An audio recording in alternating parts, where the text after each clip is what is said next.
Right guys, welcome to another episode of Autobarn, where we're not actually at the barn because the Audi's let me down again. I've just set off to go up to the barn and she's cut out and she won't start back up. Had a bit of a misfire when I first started it up, and then proceeded to the engine slowly decided it didn't want to run anymore, and now it's cut out. Luckily, of course, I've got my best mate here at the side of me who's going to help me get the job done, get the car started again, and then I'm going to limp it back home, hopefully. Not ideal. I want to do some stuff on the Integra today. That's what we were going to be doing today. We're going to be making a start on the getting like an inventory together for the Integra, so I know exactly what I need to buy and what I need to replace. But yeah, we've got more pressing issues, it would appear. So yeah, maybe not today. I'm going to get it started again, hopefully, and then I'll try and limp it home, and I might have a look at the lift pump or something when I'm up home. But once the engine's running, the lift pump shouldn't matter anyway. It should be running off the tandem pump. Diesels. Okay, she's running again, but I don't like doing that. But how long will she run for? I don't know. Not ideal. Well, I made it about 30 feet before it cut out again. Did I mention it's raining as well? Just at least it's not freezing, you know, it's a good solid 3 degrees, so it's not freezing, but it is raining. I can't get it started again.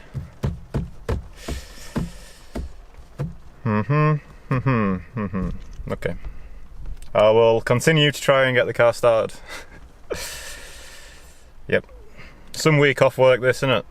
I spent all week just trying to fix this old bastard, and it just keeps fucking me for it. It doesn't want to live on. Maybe it's time to retire it. So I'm currently limping my car back to where I live, approximately 50 feet at a time. I can get it running, and it'll run for about 50 feet's worth of driving, and then the engine cuts out again. So I've nearly run out of brake cleaner, and I've got probably half a mile to go. So this is not looking too promising.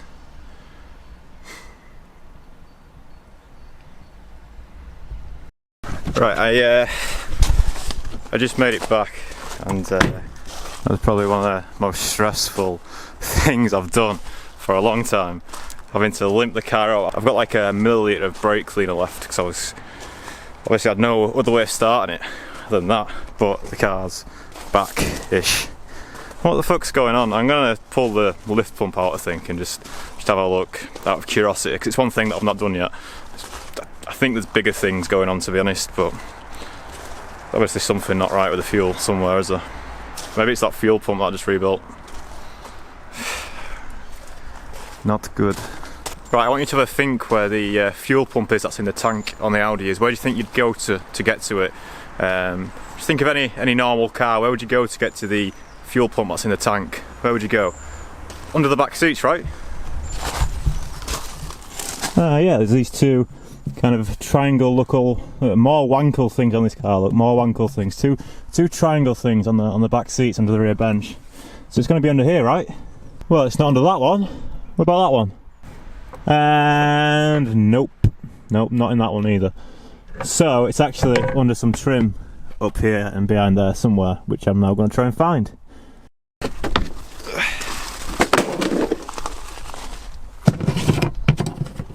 This is a lot of effort.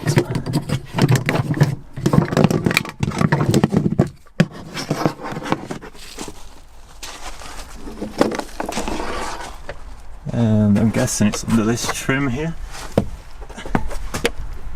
So I'm currently removing various pieces of trim that I can find and trying to get to this area. As you can imagine, everything's Torx bits, and there's loads of them. So this is definitely not going back together properly, but I mean, I think this car's at the age now where it doesn't really fucking matter, does it? I've had this off before, I'm sure. I'm sure it just clips off.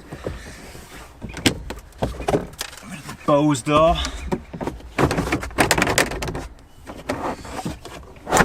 There we go. I am 12 and what is this? Okay, let's have a bit of trim up. I'm trying not to put anything outside because it's still raining, so everything's getting a bit wet. Okay, I can see where the thing is now though. Oh no, I think I'm going to have to do both sides.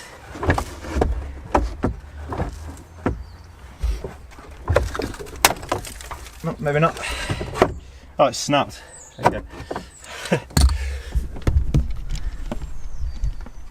That just snapped. My fault. Oh well. But that's the big fuel door, look, that we want.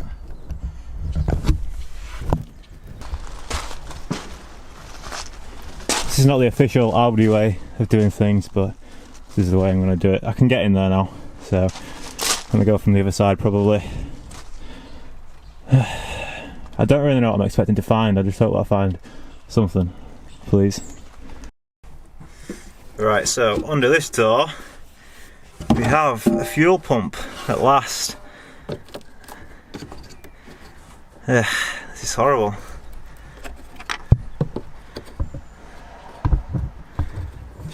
I'm just gonna take it out and have a look. I don't even know what I'm looking for, to be honest, but just want to take it out and have a look. Right, the problem I'm having now is I can't actually work out how to get this thing out at all. There's no screws or anything. There's this kind of ring around the edge which might be used to kind of hold it in place maybe, but it won't budge, it's like solid. Yeah, kind of feel like I'm wasting my time with it as well, but it's kind of how life is these days. I just want something that works. I just want a car that works every day. This car used to be that car that I could rely on, but it's just not anymore. And you know, I can't really be arsed fucking about like this all the time. So it's very dirty as well. I'm getting my hands pretty filthy, so I don't want to be touching the camera much more. I'm going to carry on looking into it, see what I can find out, and then I'll update you later on, see how we're getting on. Okay, I've been watching a video on YouTube on how to do this, and apparently the special tool to get this ring off. I managed to get the fuel pipes off and the electrical connector, but to get the actual ring off that holds the in-tank pump in there, apparently need a special tool. I've not got a special tool. You know, obviously I've got my trusty precision tool here, my persuader, but I can't manage to tap it off in the right way, so I might have to put this all back together. And you know, I've got so close, and I just don't want to damage anything really to make it like completely fucked, because I don't think there's a problem with the in-tank pump anyway. But I'm going to have a final little go with the persuader, and hopefully it comes out then, but I'm not feeling too positive about this. Right, well I didn't really want to have to stop there, but got right to the pump and then found out that you need a special tool to get the ring off that holds the pump in place. So, I mean, I don't think that was the problem anyway. Once it's running, the tandem pump should take over. It should run fine after that, but obviously it's not. So I guess I'll put it back together, and you know what, I'm half tempted to go inside now and have a look on eBay and Gumtree and see what I can get for £1,000, because I bet this time of year, just leading up towards Christmas, I'm thinking I might be able to get a bargain on something maybe a bit older. I should really spend more and get something more reliable, I know, but I'm just going to go and have a look, see what's about for about £1,000. I can't keep having this happen all the time. You know, I'm off work this week and I've done nothing but try and fix an old Audi, even though I've got my Integra up there, which needs a lot of time spending on it, and I can't even get up there at the minute because a few people have asked me about the M3. The M3's just sat chilling. I don't want to be using the M3 to drive tools around and drive car parts around. It's not that kind of car, is it? I've still got it, and you know, I've still got plans for it, and yeah, but it's just not that kind of car. I need a car like this where I can just load up with tools, load up with whatever, and hopefully rely on in the future. I don't want to condemn this car away, but I'm getting a bit sick of this now. As much as I like it, and as much as I've had a lot of good times in the car, you know, I've been in and out of the car for like 4 years now, so I do know it quite well and I do really like it, but this can't continue. You know, it ruined my day. I was meant to be going to make a big list on the Integra today. I was going to find out everything that I needed to buy, you know, have a look at all the old suspension and stuff, but yeah, pretty run down with this. So I'm going to pack up, go inside, look on eBay and Gumtree, and maybe upload this video, which has been a bit of a shit video, and it's absolutely pissing it down at the minute, so I don't really want to be holding the camera anymore. So I'll see you in the next one. Hopefully the next episode will be a bit more better. Yeah, hopefully it'll be a bit more better. You can write that down. That's my quote of 2017. Hopefully things will get better, because 2017's been a bit crap on it overall. Yeah, right, see you next time. Bye.